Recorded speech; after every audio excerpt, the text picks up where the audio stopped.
thing for today is the exceptions to the law of demand.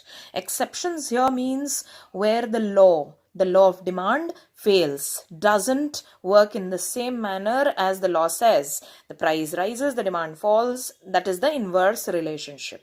Now see, the points that explain the exceptions are: number one, the Giffen goods. It is named after Sir Robert Giffen, an economist. It says these are those inferior goods, Giffen goods are those inferior goods on which the consumer spends large part of his income, and the demand for which falls with fall in the prices. So sometimes the children confuse Giffen goods with inferior goods. In case of inferior good, we draw the relationship between income and demand, and in case of Giffen good, we draw the relationship between price and demand. So these are those inferior goods, same ways like maize, jowar and bajra, where if the price of such kind of commodities fall, definitely their demand is also going to fall, because the consumer is going to switch over from the inferior cereal to the superior cereal like wheat, rice.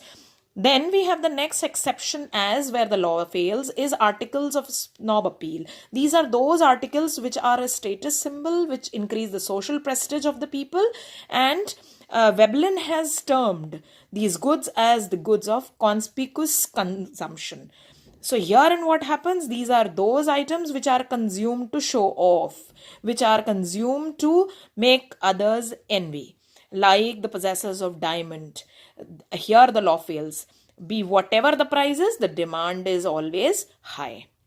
Then the next exception is the expectation about future prices.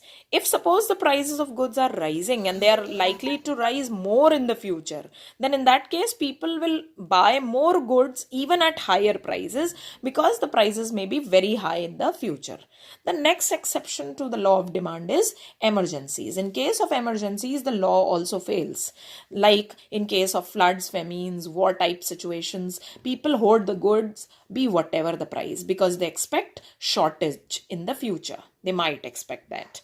Then the next point where the law might fail is the quality price relationship. Some people assume higher the price, higher the quality. So even at higher prices, the quantity demanded is very high. So again, the law fails. And the last point is change in fashion. When the commodity is out of fashion, the consumer will not purchase a larger quantity even if the price is very less. So again, the law is failing. Nowhere in all these points, Giffen good, articles of snob appeal, expectation regarding the future prices, emergencies, quality price relationship, change in fashion, the law is failing. The law says higher the price, lower the demand, lower the price, higher the demand, other factors remaining constant. And in all these cases, you must have seen higher the price, higher the demand, lower the price, lower the demand.